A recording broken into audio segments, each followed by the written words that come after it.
Hi, my name is Miko Livelo. Joel Ferrer. I'm Dominic Lim. Jet Bileco. I'm John Bidia. Batch 4. Batch 4. Batch 1. Batch 4. Batch 5 of APFI.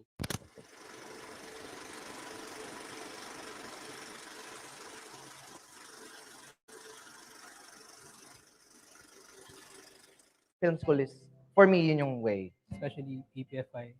Yung nilagay niya ako dun sa parang the right track on how to properly do it. Nakukuha mo yung camaraderie between your classmates, you develop friendships. Playground talaga yung film school.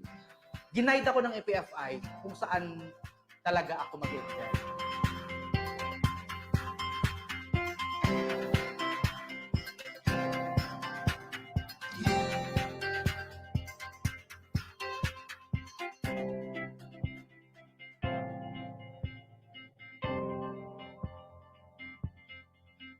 Filmmaking is about storytelling. And storytelling has been part of human nature ever since then. Ever since the age of cavemen, people love to tell stories. In whatever form, structure, or type, stories exist ever since then. If you want to do something or you want to shoot something, you think na, hey, this is ito yung feeling ko, pag ginawa ko to, ito yung ako eh. Alam mo yun, do that. When you start filmmaker, kailangan nilalabas mo talaga yung sarili mo out there. Hindi ka dapat introvert. Having your own voice and having your own DNA is, feeling ko, is the best thing that filmmaker can do. Kailangan willing ka to work, mag-PA, mag-intern. Dito mula ka muna sa bottom. Sa love-hate relationship with sa process, sa kung anong ginagawang material. We're hungry, we're creative. Sila yung naging inspiration ko rin to be better. Straight ka, minsan may compromise, minsan di mo na alam yung gagawin mo or tatapusin yung film. Pero kung dahil mahal mo yung ginagawa mo at mahal mo yung pagkukwento, Be hardworking. You don't give up. It's important to know and discover what path it is that you want to pursue. And when you decide on that path, do everything to stay on it. Filmmaking is about telling your story. It's not telling other people's story, it's telling your story. So keep making your stories. People would recognize that.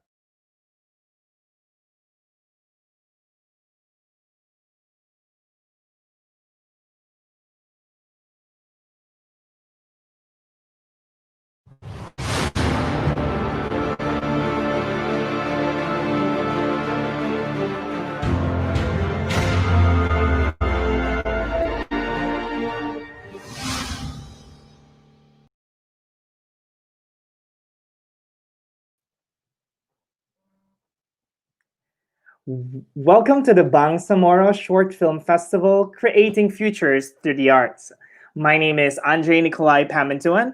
I'm the creative director at Pineapple Lab and also the festival director of Fringe Manila, which is a partner of the Bangsamoro Short Film Festival this year. First and foremost, happy International Youth Day to everyone. Of course, this event is inspired and dedicated to the youth of Bangsamoro. And on this episode, we have invited a distinguished panel to share their thoughts on the various ways art can be utilized to encourage positive peer-to-peer learning and exchange.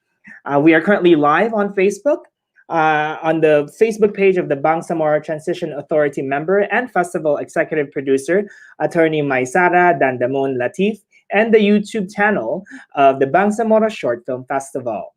The BSFF is presented by the Office of BARMM Member of the Parliament, Attorney Maisara Dandamun Latiph, in partnership with the Czech Republic Embassy in Manila, British Council Philippines, Fringe Manila, Para sa Sining, Save the Children Philippines, Bureau of Cultural Heritage BARMM, and the Asia Pacific Film Institute, who is actually giving out a 5-month scholarship for the winners of the Bangsamoro Short Film Festival.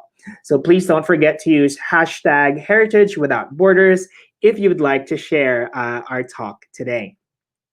Of course, a few reminders before we start. Watch out and join us at our virtual awarding ceremony on August 15th at 4 p.m. on the Facebook page of attorney Maisara Dandamun Latiph, and of course the BSFF page. All right. So without further ado, I would like to welcome the BARMM member of the Parliament, attorney Maisara Dandamun Latiph, for her opening remarks. Attorney? Thank you very much, Andre. I'm so happy again to be in the fourth installment of our webinar episode. And I am glad that all international artists that I really like and root for are here. I just saw them today and I was really, honored that they joined us today. So the Bangsamoro Short Film Festival is actually an opportunity for young Moro artists inside and outside the Bangsamoro region, a very young autonomous region in Muslim Mindanao, to hone the talent of our youths. As I said, happy International Day. No? We are not short in visual storytelling. We would like to show this through our film and showcase our young people's skills in directing, cinematography, video editing, and also acting. I saw so many potential actresses in the 33 entries that I was able to jury. And I could proudly say that the Bangsamoro has so much talent in them, and we can actually promote and sustain them. And also, the 5 month scholarship that the British Council offered would probably be one of the best gifts that we can ever give them. This also, Bangsamoro Short Film Festival, promotes awareness in the Bangsamoro stories and illustrates our rich heritage, also our challenges, and small victories, especially amidst the ongoing armed conflict and also the COVID-19 pandemic. I hope that with the Bangsamoro region establishment, these problems hopefully will soon hopefully be resolved, and also our young people will tell their stories. This year's festival will also carry our slogan, Heritage Without Borders, which aims to discover new Moro talents and strengthen the Bangsamoro heritage wherever they may be around the globe. Just like our sister here, Ma'am Potre. So she is based outside, but she still has that passion and love for creating art form and also promoting our heritage elsewhere in the world, like New York, in USA. It also aims to create a platform for the Bangsamoro people to unite and take pride in the creative artistry of our fellow Moro, all while entertaining diverse audience online in times of this pandemic. So I would like to take this opportunity to thank all of the audience who voted. 2,123 of them. Thank you very much to you all out there who made the Audience Choice Awards such an exciting one for all of us. Raydem and I was really amazed at the amount of people who turned up to vote for their audience, no? For their choice of film in the Best Film category for Audience Choice Award. And also, I'd like to thank also the participants today, as well as the jury of our first Bangsamoro Short Film Festival. May we all promote art and healing and peace through our works, and the people we touch would be better off as a result. Assalamualaikum. Thank you very much, and good luck to all our panelists today. Thank you so much, Attorney Maisara Dandamun Latiph, the festival executive producer of the Bangsamoro Short Film Festival. All right, so now it's time for our speakers. I will be introducing them first with their bios, and then the speakers will then do their presentations slash talk, which will then be followed by a Q&A. All right, so our first one, Dan Boyden, is a theater practitioner. He has built a career designing and delivering creative projects, often with marginalized groups and communities in the UK and internationally. Dan is a Winston Churchill Memorial Trust Fellow and a Global Master Facilitator for the British Council's Active Citizens Social Leadership Program. He is the director of the Change Collective. Our next panelist is Ana Miguel Cervantes. She is a writer and filmmaker from Davao City. She's an advocate for peace building and children's rights. She is also the proprietor of Panagtagbo and co-organizer of Ngilngig Asian Fantastic Film Festival.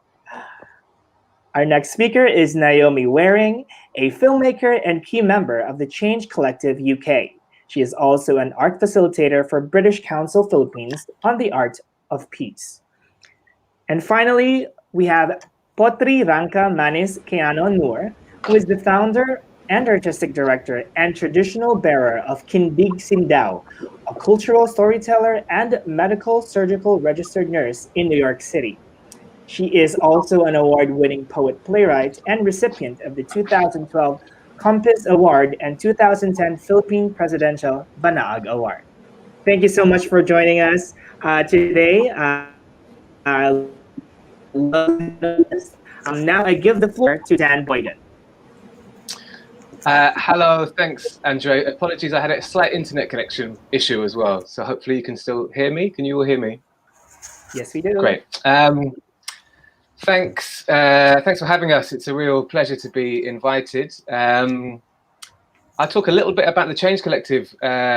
Essentially, we're an organisation based in the UK, made up of individual practitioners from multiple different art forms. So different specialisms. We have theatre makers, Nemu, who's a filmmaker, cultural producers, poets, etc.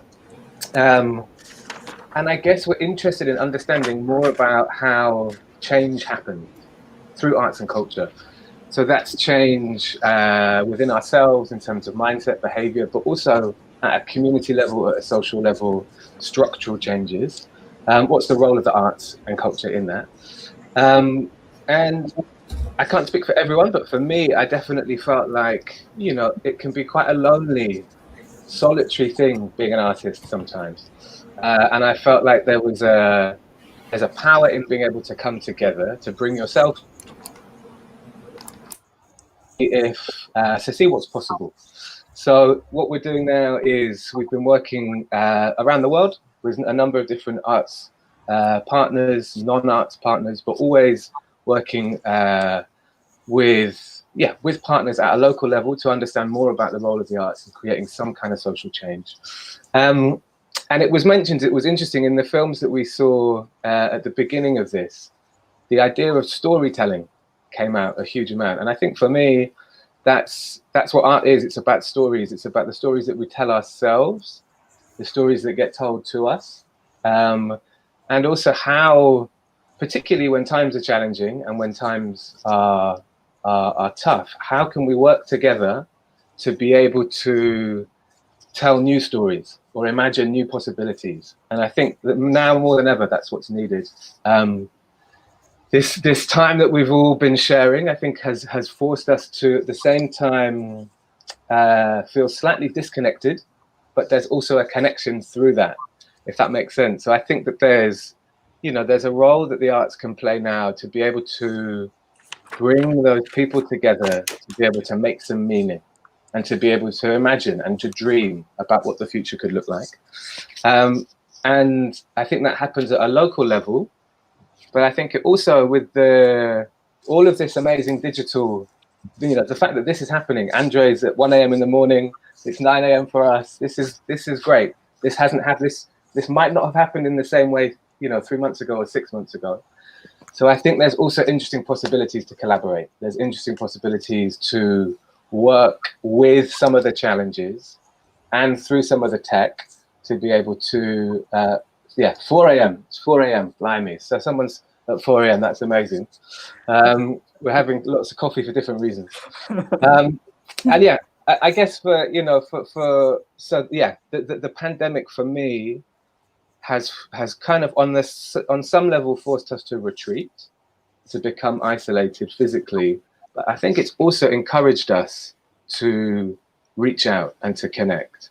So there's a project which I can talk more about later, which is called The World From My Window, which has grown out of this lockdown pandemic kind of time that we're all experiencing, about, on the one hand, processing, but also then connecting. So connecting across some of what we share, some of what is different. And again, I think that the role of the artist in being able to invite multiple different perspectives, multiple different realities, and for all of those to sit together, I think is powerful. And we were talking yesterday about, there's often this myth, I think, or this idea that we should challenge, that art is just what artists do.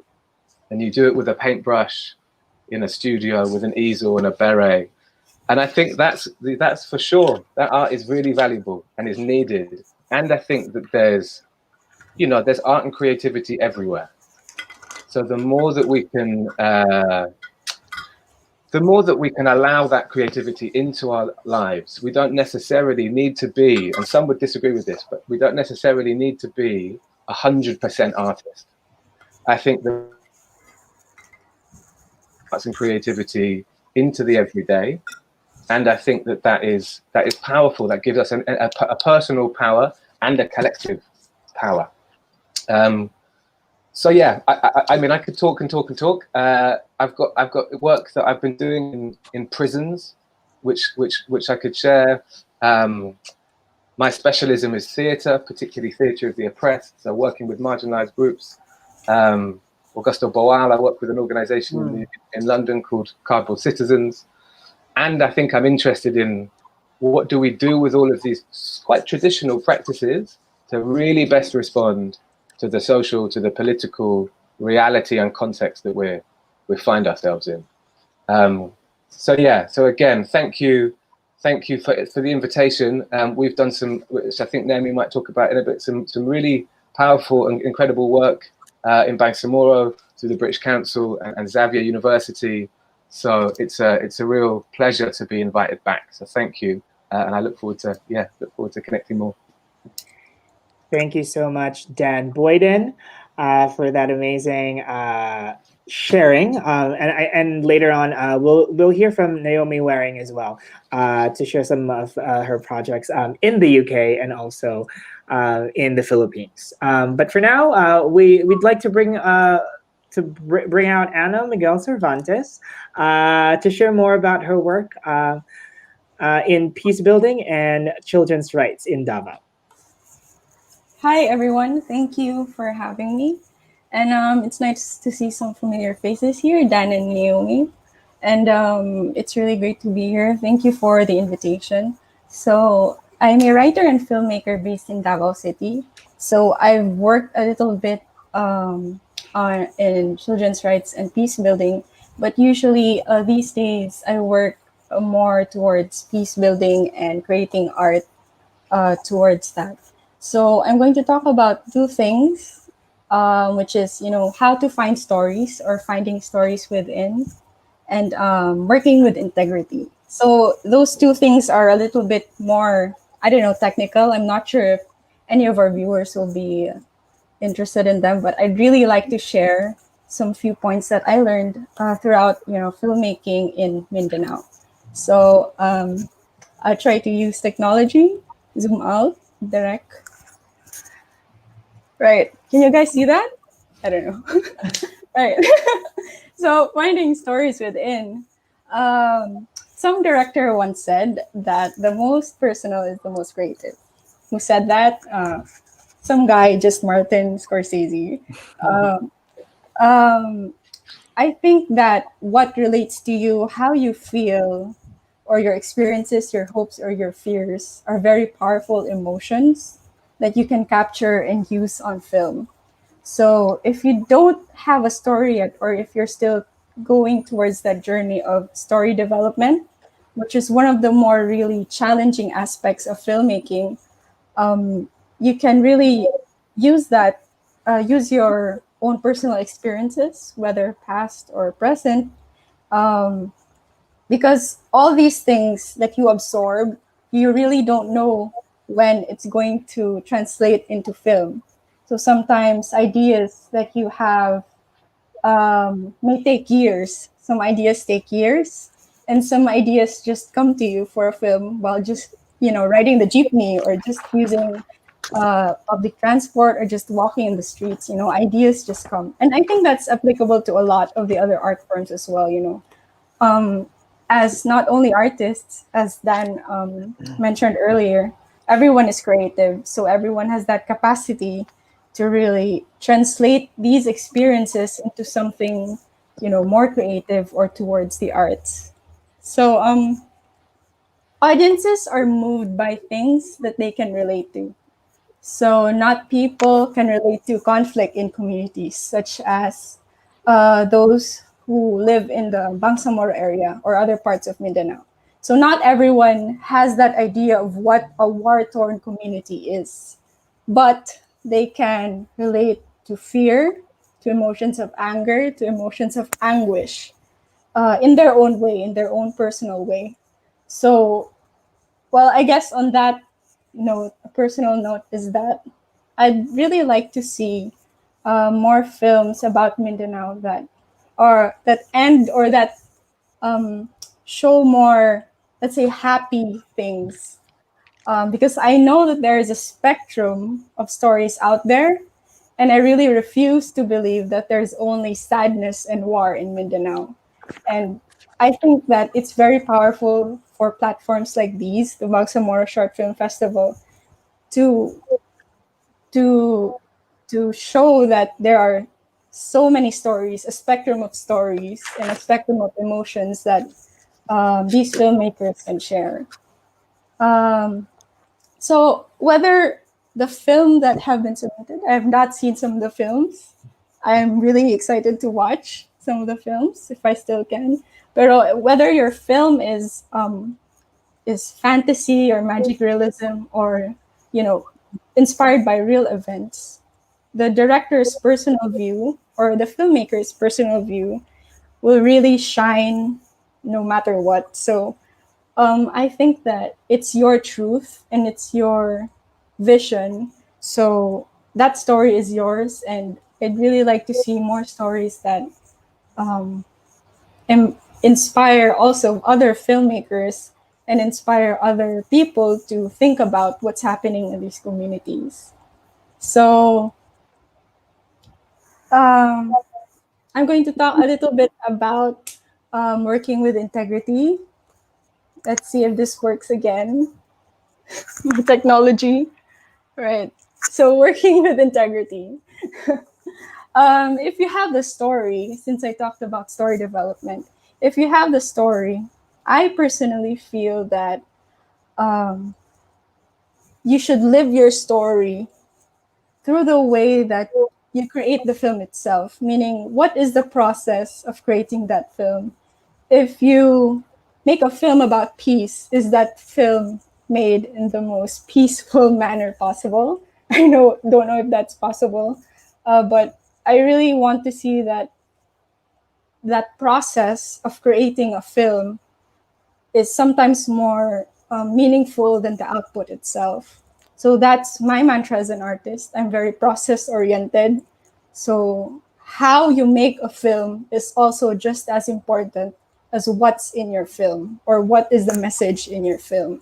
So I think those things may be a little bit, how do you say it, ideal, but that's what I personally try to strive within my work. The how of creating a film or the how of creating any project actually.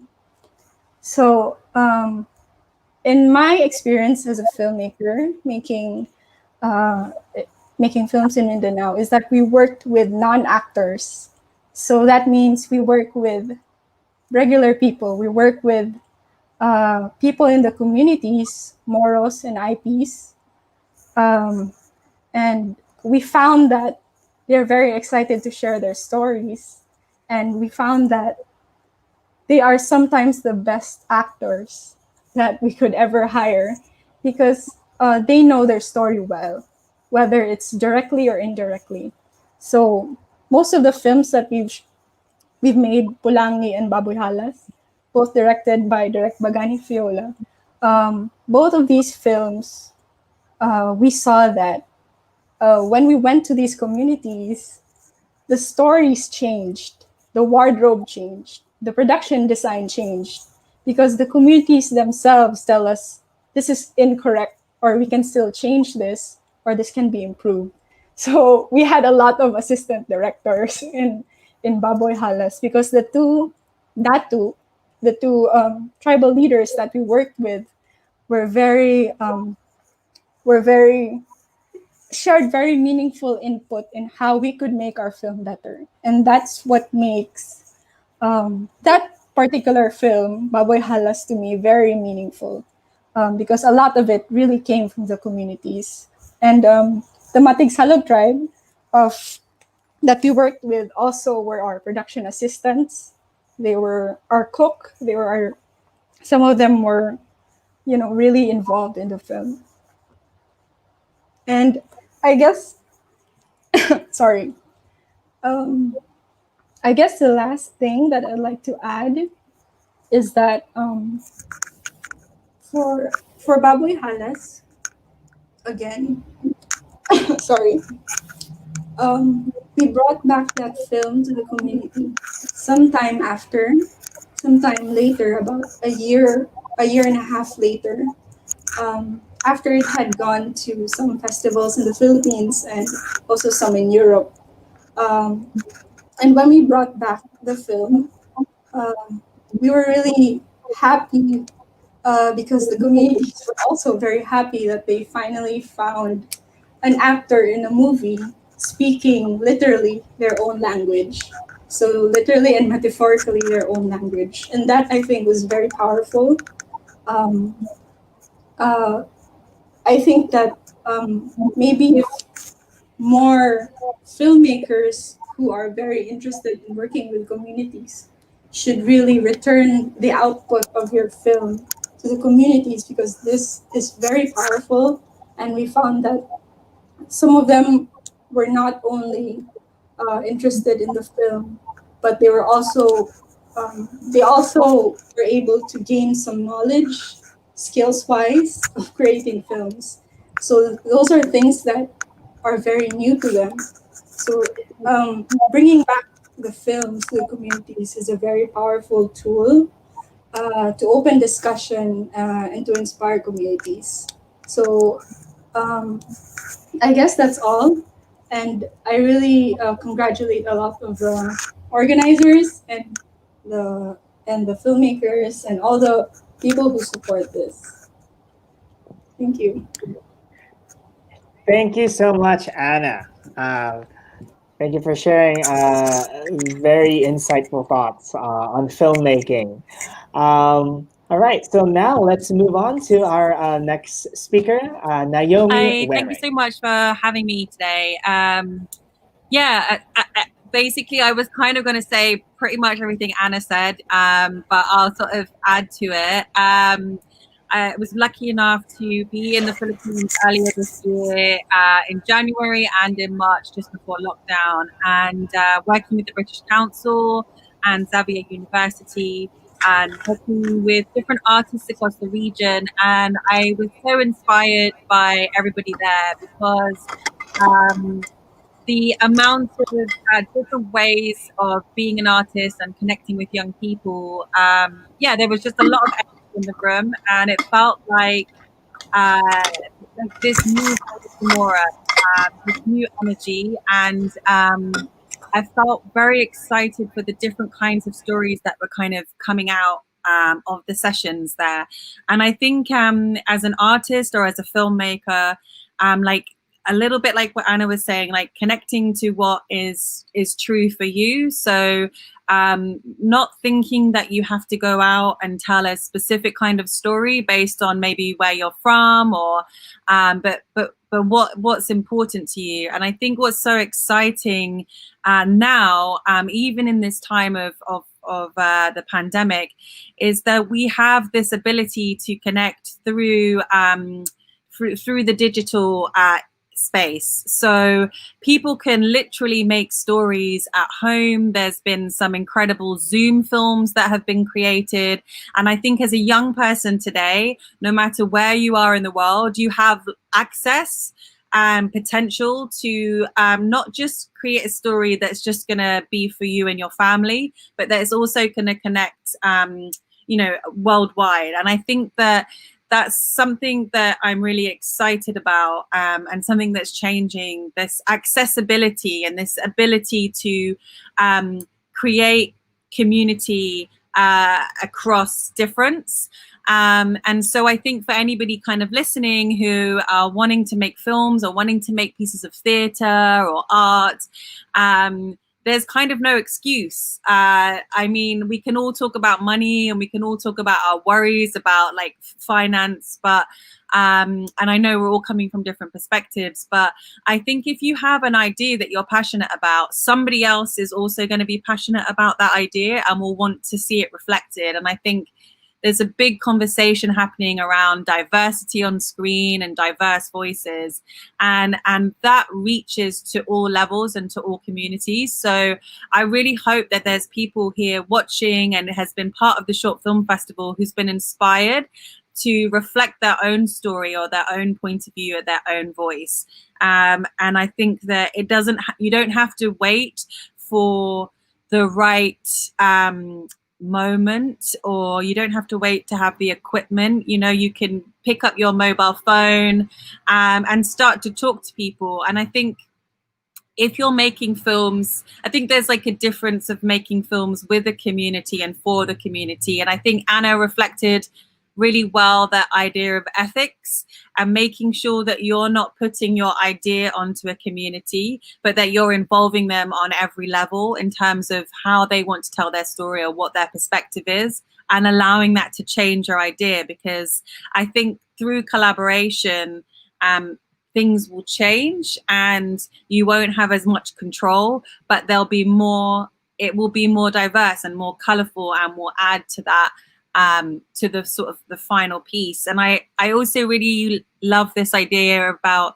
process versus product, and actually the integrity of your process will be reflected in your outcome. And I think too much emphasis in the past has been placed on having something that's final and shiny and looks a certain way, but it's boring, and we've all seen that before. And I think coming together and creating something that feels like it's rooted in something real and is connected to the community and is reflecting a new perspective, even if that process is a little bit messy, if its heart is in the right place, the final product, people will feel it. And I think that that's where our emphasis should be in this kind of changing time. So I'm really excited to see more incredible films coming out of the Philippines. I think there's such a strong storytelling narrative that is,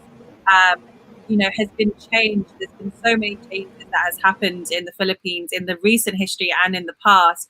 There's a very rich culture to draw from, and I think that and hope that all of the young people listening, especially on International Youth Day, that people feel that power and people feel that connection to their heritage and feel proud to want to share those stories, because the world and us need to hear from everybody. So yeah, that's all I have to say. And I'm really excited about the next chapter for everybody in the Bangsamoro region. Thank you so much, Naomi. And later on, we'll be asking questions to our panelists, and perhaps ask them about more specific examples that's related to the talking points that they shared with us. So our next speaker is Potri Rangka Manis Keano Noor, who is hailing from New York City. So please take it away. Assalamualaikum. Good morning, good evening, good afternoon, maayong buntag, magandang gabi, magandang araw sa inyong lahat. In New York, I'm a theater artist, I'm a nurse, I'm a storyteller, and now I'm shifting into filmmaking. So I usually ask to teach my audience. You hear that? I'm being called to pray already. It's Fajr time here in New York. So I also tell my audience, say maganda. So I teach the world maganda, which is beautiful. So along the way as I perform, I said, just repeat maganda and maganda. So they have one word to bring home. So that's where you get, Anna said that everything has to be taken on the positive side. So I would like to tell my story briefly, how I grew up as a kid, right? I grew up in a remote area where there was no television. During that time, there was no TV. TV is only in the city. We have maybe radio, transistor radio. So I grew up with storytellers that in the afternoon, we don't even look at the clock, like the clock. We look at the closing of the leaves of the acacia tree. We look at the flight of the kabug, paniki, or the bat. When the bat fly from west to east, that means it's east to west. That means it's time to go home, wash up, to prepare for Maghrib prayer, the sundown prayer.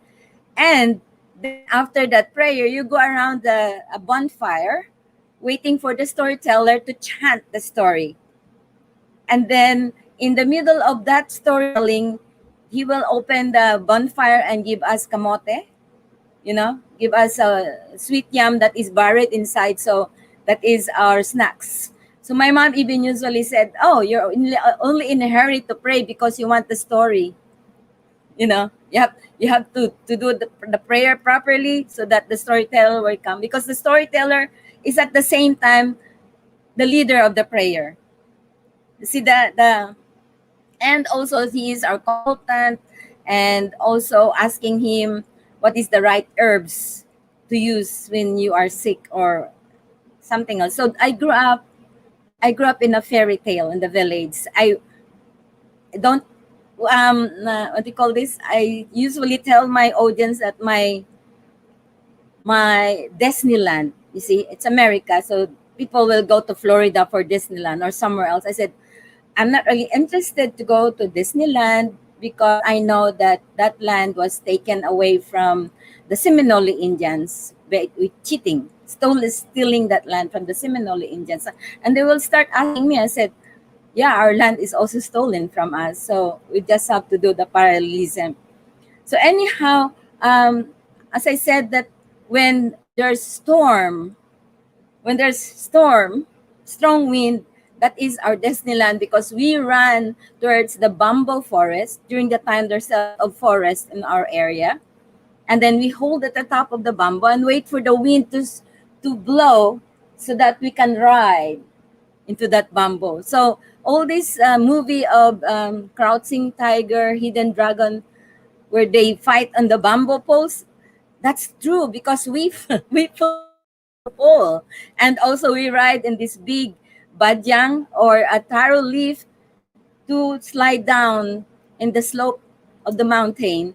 So that's my childhood. It's a fairy tale until during the time there was no four-wheel drive going to my area in Borocot. So when the road was built and the four-wheel drive came in, that's the start of poverty. Because I grew up with no cash economy. When you want to eat, you climb the mango tree, or if you've been good, your mom will fry you some banana with coconut oil. We don't buy, we make.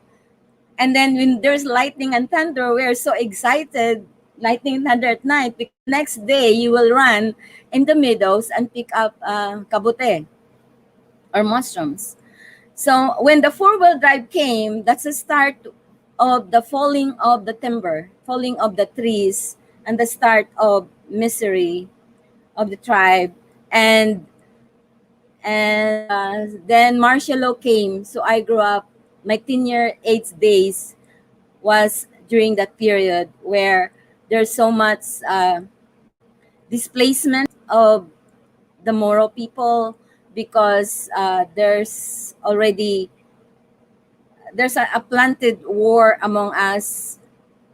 So there were events in my life that I was blindfolded during militarization. You can dig into my story and you can make a film out of it. And during that period, when you're blindfolded and tortured, what made me strong are the stories, the chants of the stories of my elders made me made me travel in my mind and put myself as the hero of that story. So, okay, so I'll just go further. As you said, Anna, that turn things into positive, that is what I hold. Then I became, my stories became a play.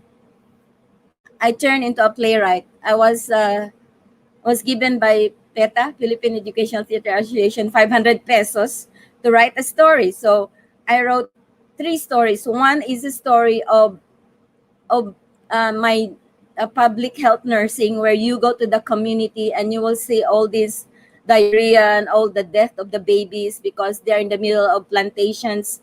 That is all the GMO plantations. They know the banana plantations when it was earlier. So much oppressive situation that happened among the people. So I wrote a play, Lamayan, which is the wake of babies who died one after another. And then later on said, okay, this story is a story of my being a nurse and a healer or what. And then I created I wrote Lamlunay, which is the epic of the Tiboli people. So that was shown in Manila. Anyhow, let's go to Saudi Arabia. I was in Saudi Arabia, and it was like a quarantine. If you experience quarantine time, it's like quarantine. You're not allowed to go out. You only have time to go out for particular hours. So I'm not sad at all. I'm so happy that I'm able to write plays, and I am able to write poetry and all the stories that I encountered there. Arrived to New York City.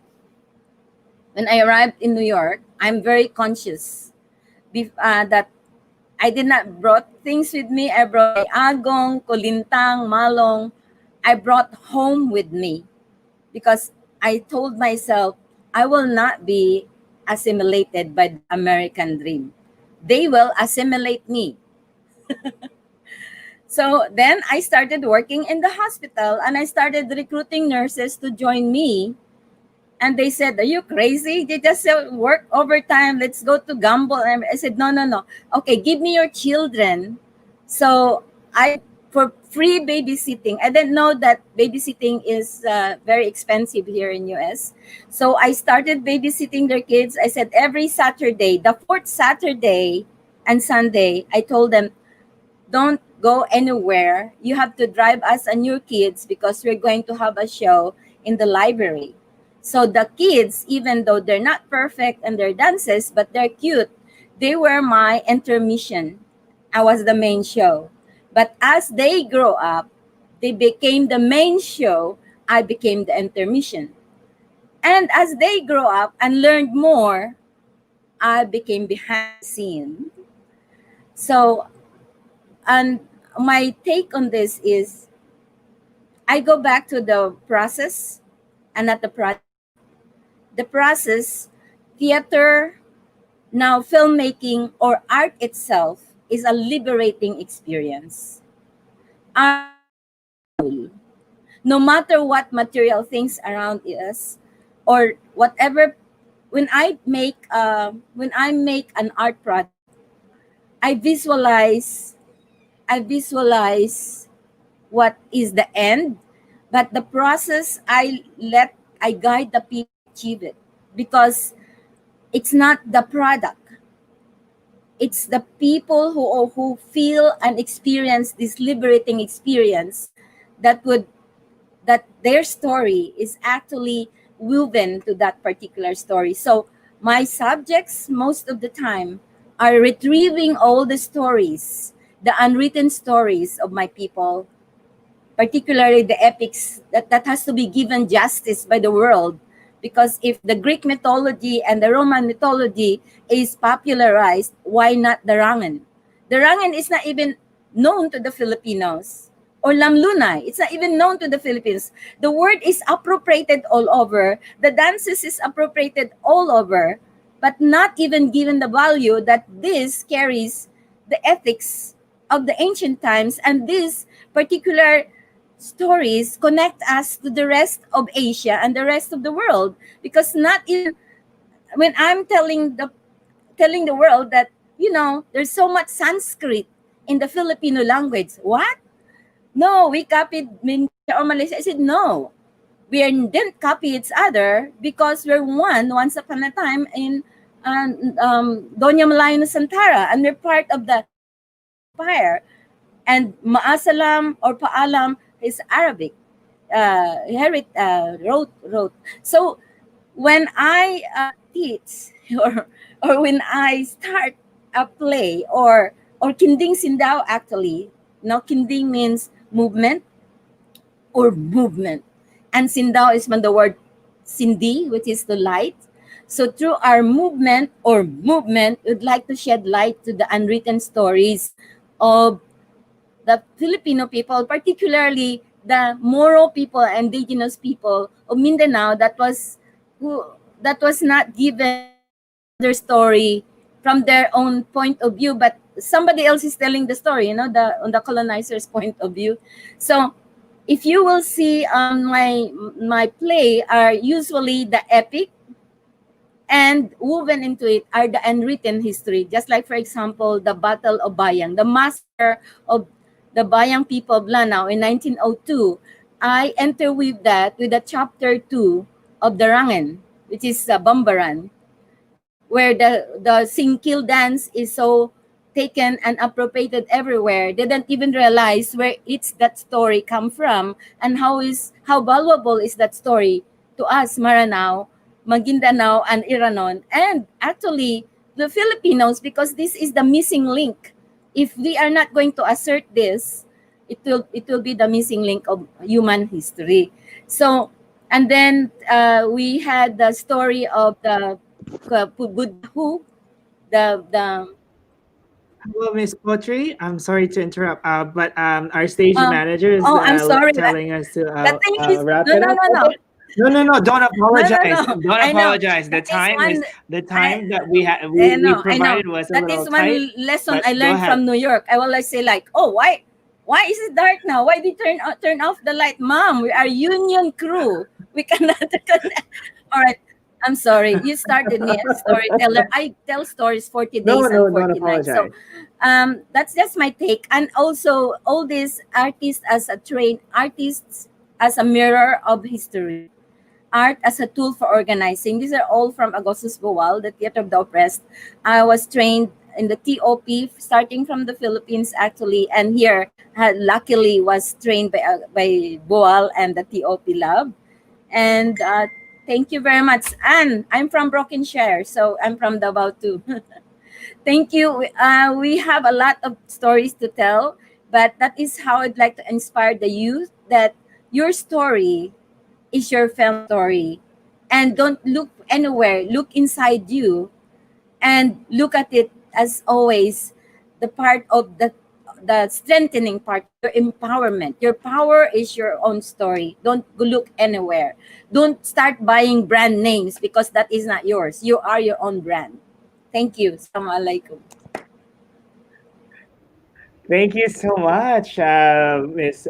Potri, for sharing amazing insights and your story with us. And of course, thank you to our panelists for all for everything that you've shared to our audiences. All right, so now we can move on to our question and answer portion.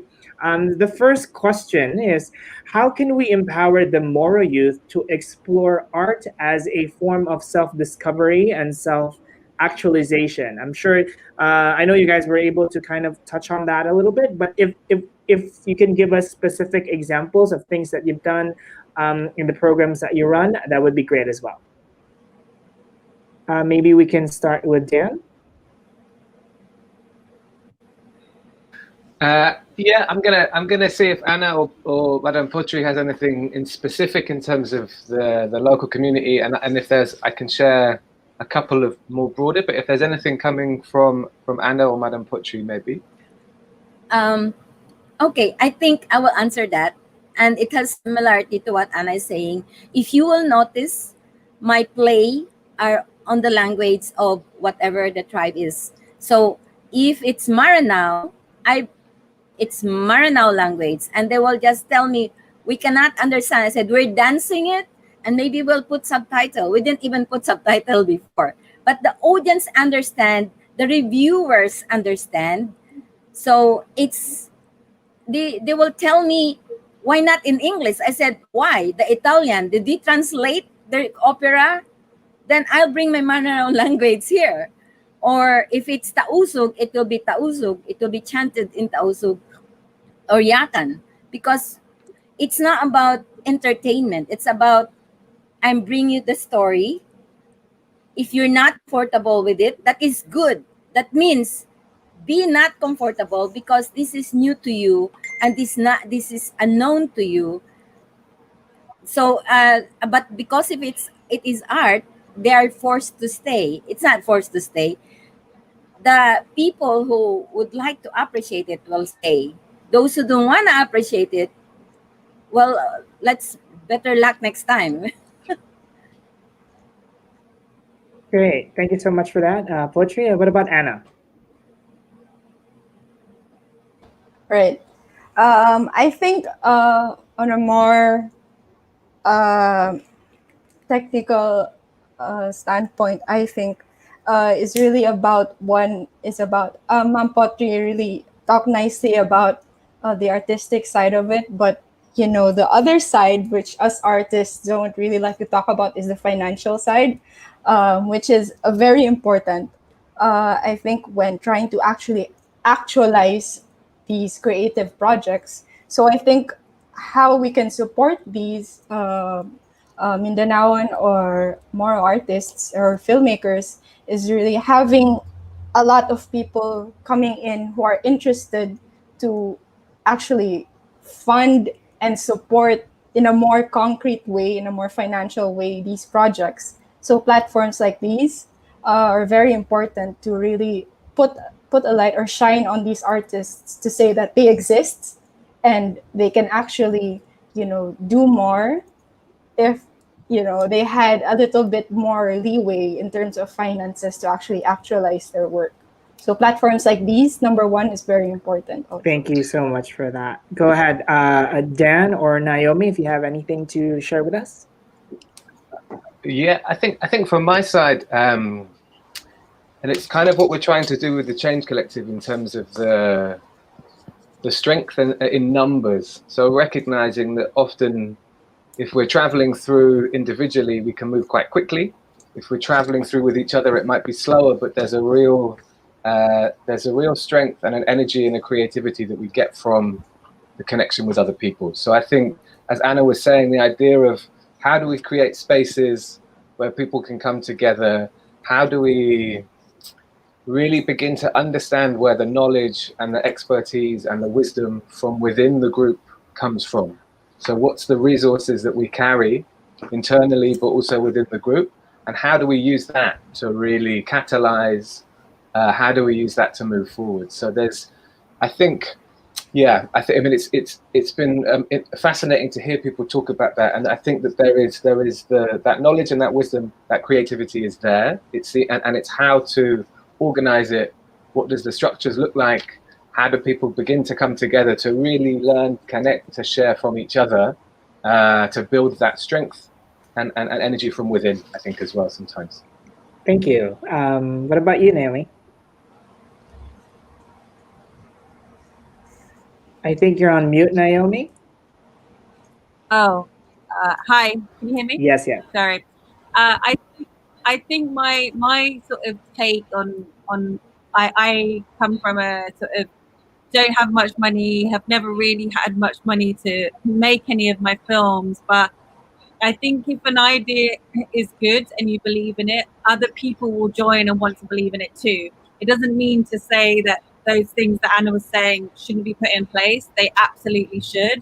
But I also think don't wait. And I think in terms of how do we inspire or get the youth of to kind of create it, I think be a leader in it yourself, do it yourself, and that will inspire others. There's so many networks and ways to connect, because I think I think the best thing for going to film school for me was having a community of filmmakers who would work on each other's films for free for the first year or so.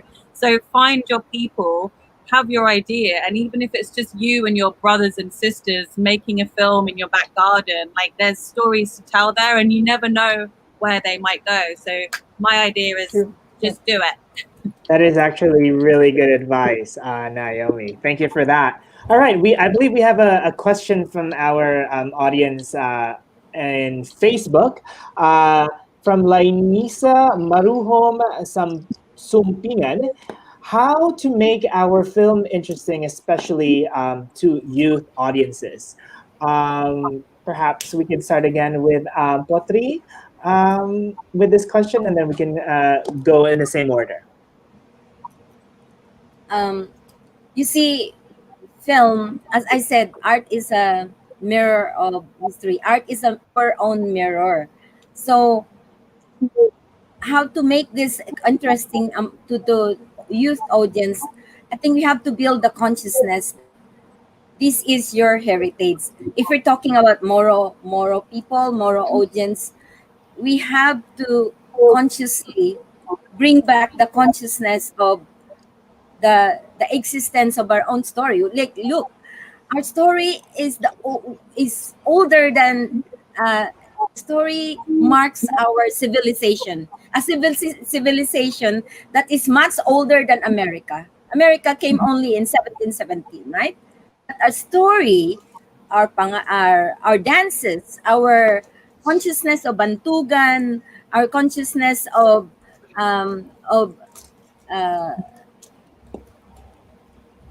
consciousness of all the stories that is told to us by our ancestors. Now, this is one thing.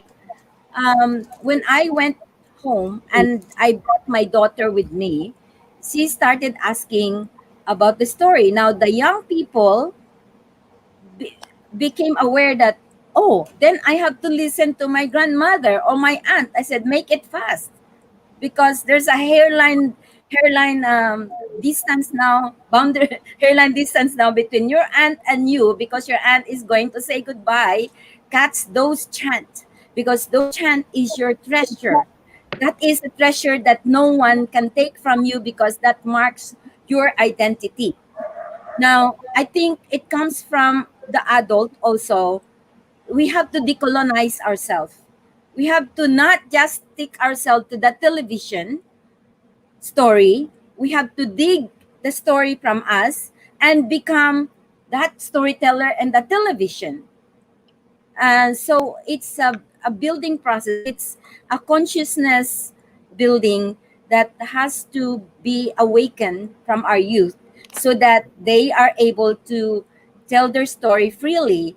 And also, I think we need some process, like Anna said, the how. So I think the theater of the oppressed, actually, the spec actor concept. You're a spectator and you're the actor. I think we need that to bring to the youth. So we need some workshops, so that the how to make your film interesting, especially the youth themselves has to imagine that they're the filmmaker, so they become interested in the films that are consciousness building. It's not love story. The film that is not sweetie sweetie. The film that is not Boys Over Flowers. Even though I like that film, I like the approach. The approach is very tasty to the youth. So that kind of experiment. But Filipinos are storytellers. You know, if you made me stick into the storyteller, even though there are what we call these mosquitoes, and it's 11 o'clock at night sometimes, because you become so interested and it's being chanted in, you know, why I became interested in that as a youth. Then we have to just build that environment that this youth will understand and get pride of that story. And also, spec actor, you're the actor and you're the spectator, so be the filmmaker at the same time, be the actor. What I mean there is, if you have the dream, if you have the vision, then you become interested. And also, it's a call for the, I think it's a teamwork also. It's a call for us, the community of the world, to to help that kind of consciousness build, because there's so much distraction. There's so much other stuff that can be very entertaining that actually distractive. So the filmmaking industry is, for me, very, very, very, very important, because it cut cross borders. My Yes. play, if it's not recorded, then you will not know that I did create this. And it's only very limited in the audience. But film is very, very instrumental for change. Mm-hmm. You know, it can create a revolution in the world. So it's just a matter of how we artists, filmmakers, actors, um, converge into a direction where we have to be a team in order to encourage our audience. At the same time, it's a circle, encourage the actors and the filmmakers how to do this powerful tool to change the consciousness of the world. I don't know Right. if I answered your question, but I'm answering it in the point of view of my being a I believe you youth did. Yes. during the Mhm. time when there is no privileges like this, no filmmaking, no Right. cell phone. Thank you so much, Miss Potri. All right. Maybe we could get the insights of Anna. with regards to the how to make film interesting to youth and audiences, and I guess not just film. We can talk about other forms and genres of art practices. Okay, so I've seen some films by Mindanaoan filmmakers that use the vehicle of actually a love story or comedy to talk about deeper issues. I'm sorry, I don't remember the titles, but I've definitely seen some very successful stories where they use very patok sa youth, for the lack of a better word, patok sa youth na stories like a love story or a comedy where they have successfully also created or mirrored the backdrop of either conflict or mirrored the backdrop of other societal issues. But we have to be very careful in creating these films because it needs a lot of research. It needs a lot of heart also, heart and soul, because you cannot misrepresent or you cannot you cannot not only misrepresent, but you cannot uh, appropriate certain issues to fit whatever narrative that you have. So, para sa akin, pwede talaga na gawin yung love story or comedy or other pakilig na stories or narratives to talk about societal issues or deeper issues. And also, another thing that's also important for the audience, or especially if your target audience is the youth, is that you have to be able to also market it. Kasi lahat sa atin nasa Facebook or Instagram. So the filmmakers also have to make a cute poster or make something that really entices them to want to watch your film. So maybe they think that it's just a love story, but actually it has it touches on conflict, it touches on other societal issues that those communities deal with. So and films have been made like that in the past. Thank you so much, Anna. What about Naomi or Dan? Go ahead, Naomi. I think I worked recently with a group of young people about like a film that was dancers in a community, and I think the most important thing is to work with the youth. So I think bring the youth involved. Like my son who is 12, he makes podcasts and chats with his friends online, and they make their own little films, and they're really funny, and they're looking at it from their own perspective. So I think as much as possible where you can is to collaborate with young people and to see it from their perspective, so that way they're definitely going to want to be engaged. And I think like Anna was saying, like using those platforms, you know, as much as you love or hate them, like TikTok or Instagram, to you know, to get the message across. I think that the great thing about those platforms is that anybody can make them at home, and also like the way that things are being streamed and filmed is so different now that there's so many choices. But I think my thing would be to engage the youth, work with them from the off, take it to the communities that you think you're going to be representing, and like have them in the film, have them be your co-directors, and like get them to be part of the marketing. So I think in order to engage, like to make young people interested in your films, have them in it, have them as your like the chairmans of the idea. And I think that's a great way. And also specifically with film, like film is a visual medium, and I think if you're looking at topics, or you're wanting to address things that are a bit more difficult to talk about, like have some amazing images on there, like bring some color, bring that depth in. And yeah, like there's always different ways of talking about subjects, but I think the main thing is for me is to just connect with the youth, bring them into your project, and support them to tell their own stories rather than trying to tell their stories for them. Encourage them to be their own storyteller in their own life. Thank you so much, Naomi. And Dan, would you like to share your insights on this question? Yeah, my connection is coming and going, so hopefully it's okay. I think for me, the big thing, the potential of film, theatre, art is to also be able to capture and communicate the human consequences of decisions that are being made. So I think in terms of young people and the role that young people have in being able to also really question, challenge, ask difficult questions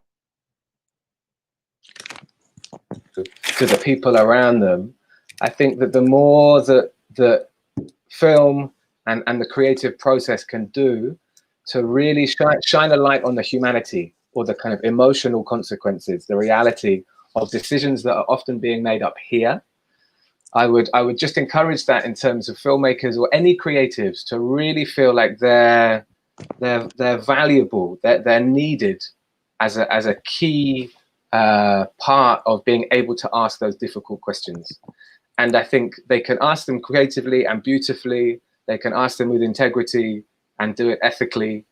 And I think that it's hugely important to be able to feel like you can step and inhabit that space that might feel like it's somebody else's space. Because I think everybody, what I'm hearing a lot in this discussion is that actually that we should all be around the table, and that art allows us to feel like we can tell, we can ask those questions and feel like we can sit around the table legitimately. So I would say, in terms of feeling confident to be able to create something beautiful in a beautiful way that asks difficult questions and also can hold people to account for some of their decisions sometimes. Thank you so much for that, Dan. Before we wrap up, I would like to ask the panelists to give us a one-liner or your final message or thought. As you know, a lot of the people are watching us are youth who are based in the Bangsamoro region. So perhaps Naomi can start with her final message to our audiences. Thank you, everybody, for listening, and thank you for the other speakers. It's been really interesting to hear your stories and your perspectives. And I think my last closing comments are to believe in yourself and to know that your story is worthy of telling and that others want to hear it, and that there is no definitive way to do that. To your whole journey as an artist will be trying to understand how to tell that story best, and it's the process that's important, not the product. So don't wait. I remember I waited till I was perfect, and that never came. And I've made lots of films, and many of them haven't been very good, but part of that process was a journey for me, and understanding better how to tell my story. So keep going, connect with your friends and your community, and share those stories because they are valid. And I'm excited to hear and be I'm very excited to be part of this festival and that it's happening. So thank you very much, and good luck to everybody out there. And that's it. Thank you so much, Naomi. What about Miss Potri? A quick little message to our youth and our audiences. You're on mic. I mute. I'm sorry. So for the youth, you are the sunrise, and you are really needed. You need to act. Don't just sit there and wait. You have to do something, because we don't want to lose the process of life. And the process right now, the unfolding right now of events is very, very fast. Hold on to those stories, because your story is very, very much needed. And also build yourself. Don't, what do you call this? Always look at the stars, No poverty can allow you to stop you. I'm telling you, that's my experience. I went around the world without money, but I only have a dream and a prayer. So um, continue acting on that prayer. I said, like, you are the spectator and you're the actor. And also, don't isolate yourself. Look at the community. Mhm. Start building your community and reach out to the adults who has knowledge of community building, and also learn a lot from filmmakers, learn a lot from artists, read the poems of authors that will inspire you. And also for those who are moral and lumad, you are a mine, a gold of mine. Of course, there's open pit mining. Don't let them get the gold, but the gold in you, you know, that cannot be stolen. So start talking to your elders and ask them what are their stories, because you have to continue telling that to continue and and you're going to augment your own story to tell the next generation that story. So have that kind of vision. That is very, very important. Nothing can stop you. Money is a side effect of good deeds. So if you have a dream, you will shine and you will attract resources. So Great. keep that story, listen to your elders, get their story, take records, write down what is unfolding before you. Is it Mhm. COVID? Is it martial law? Is it, the what is ever going on right now? The Mhm. anti-terrorist law, the falling of the leaves, the landslide. Just Great. write that down. I actually, that is one of the things that I did, because I know I memorized everything, but also at the same time I write poetry. So like when I was in Saudi Arabia, I just keep writing and writing, and I became a award-winning poet in CCP. And they were like, "What? Where have you been? And you're a nurse." So no matter what, have a dream, record it, remember it, and then connect with, if you cannot do it as a filmmaker, connect with filmmakers, connect with poets, get Great. influence. Thank you Thank so you. much, And Miss Audrey. Yeah. We maybe Anna, maybe Dan, and then Anna can send their last messages. Yeah, thank you all. It's felt like a real privilege to connect, and I hope it's the start of a conversation. And I guess for me, it's recognizing that we have multiple lenses that we look at the world through. Some of them are light, some of them are darker. We have multiple identities that we carry with us. Some feel more comfortable, some feel less comfortable. But I think all of them are valid. All of them are unique. All of them are they make us who we are. They make us different from anybody else. So I would just to say, yeah, who we are now may be different to who we are in a week's time or 6 months' time or a year's time. We're changing, and if we can be open to the different ways that we see the world right now and the different identities that we have, I think that we should celebrate that. So yeah, that's I guess for me. But thank you. It's been a real treat. It's been a real pleasure. Thank you, Dan. And lastly, we have Anna. Yeah, I think now more than ever, uh, everyone is looking at Mindanao. Everyone is looking at the Bangsamoro. Everyone is looking at these things that were before, either completely undiscovered or unknown. And now we have so many ways to show that these situations are ongoing in our community. So now more than ever, we have to, it's your time to shine, especially sa mga youth. It's really the time to, use your narratives, use the stories from your mama, your papa, your kuya, ate, and your elders especially. It's time to use them in a way that will make people more interested into looking more towards the Bangsamoro and more towards Mindanao. Thank you so much, Anna. And of course, thank you so much to all of our panelists, to Dan, to Anna, to Naomi, to Potri. Please, everyone, join us on August 15th, Saturday at 4 p.m. for the virtual awarding ceremony of the BSFF. Thank you so much to all of our partners, and of course, our festival producer, attorney Maisara, Dandamun, Latiph.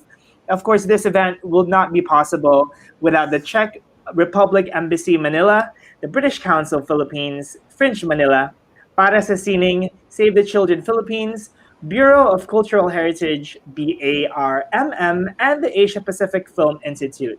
Don't forget, our hashtag is Heritage Without Borders. Again, thank you so much for joining us. A huge shout out to our tech guy and festival staff, Vladem. Salam Bangsamoro. Thank you. Thank you.